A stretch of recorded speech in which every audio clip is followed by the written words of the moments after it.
Hey there anime fans, James Downton here, and today we'll be going over RWBY Volume 6, Episode 13.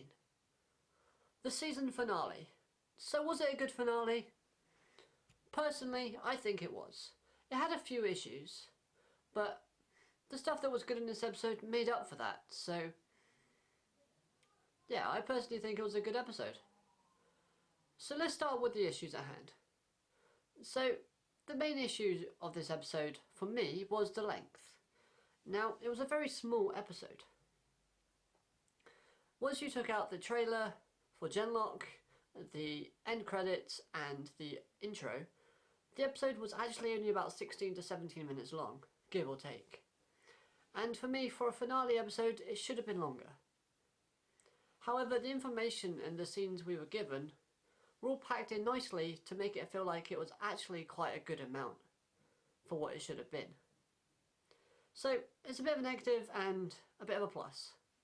The other negative I just want to raise up is the battle between Team RWBY and the Leviathan Grimm. However, I don't really think it was a battle as such, so I'll tell you more about that in a minute. So on to the good stuff. So we start off with a scene between Neo and Cinder. And this basically does a good job at showing us what Neo can do in terms of abilities, since she materialises a new look for this sort of plane or aircraft they're using. They also show off the new outfits for the characters, which are looking super dope if you ask me. Next, we head to the Leviathan. After obviously Team RWBY defeated Korgarden, however you pronounce the name, she's obviously complaining that it's all their fault that the Grimm are attacking and she can't go and save them. But once the shields are up, the Leviathan Grimm takes them down pretty easily, which begs the question, what's the point of those grids and generators and shields? But the Leviathan for me was a bit underwhelming. So apart from destroying the generator gate and destroying one roof of a building, he doesn't really do anything. But his breath attack is pretty cool and his design is well designed. It's almost like a Godzilla type of Grimm, but you know, it goes underwater. Now, earlier, just a minute ago, I said that I didn't feel like this was a fight scene. And quite rightly so, because the whole team members should be pretty low on aura, regardless of whether or not Jean can boost aura. You can only boost it, you can't give someone infinite aura, or regenerate it a lot. So, the fight should not have been long and drawn out, and it wasn't. It was basically very simple, and it was to use RWBY's silver eyes. Now, in the past, she's only used them without controlling herself. So, when she sees Cinder taking out Pyrrha, and at the Battle of Haven, as well as when Maria guides her using them with the empathy.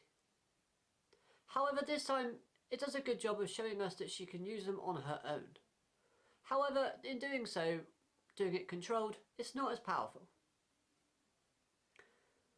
Luckily though, Korgarden is there to finish it off with only one arm on her mech using a big drill.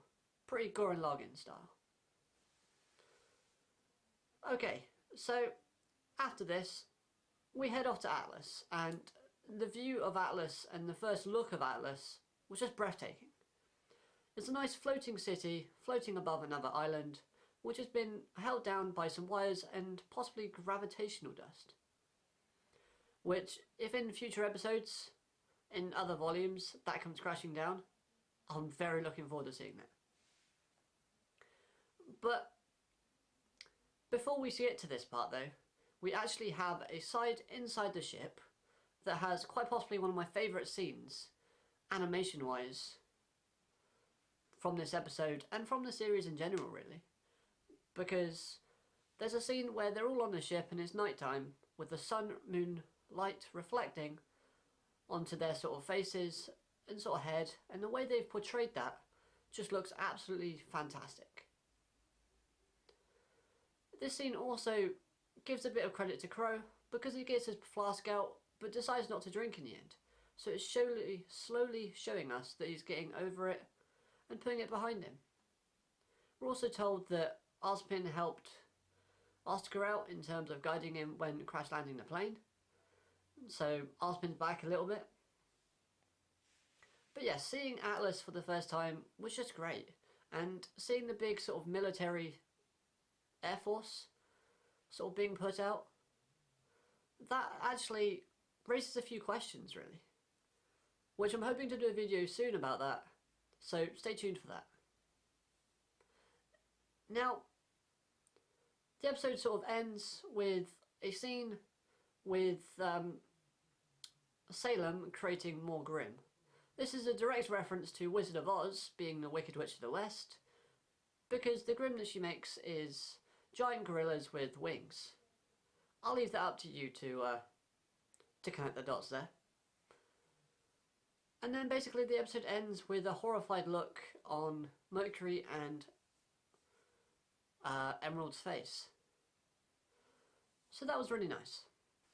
So overall, this episode was good. The animation quality was really nice throughout, and they have a change in art style partway through this episode, which I really appreciated.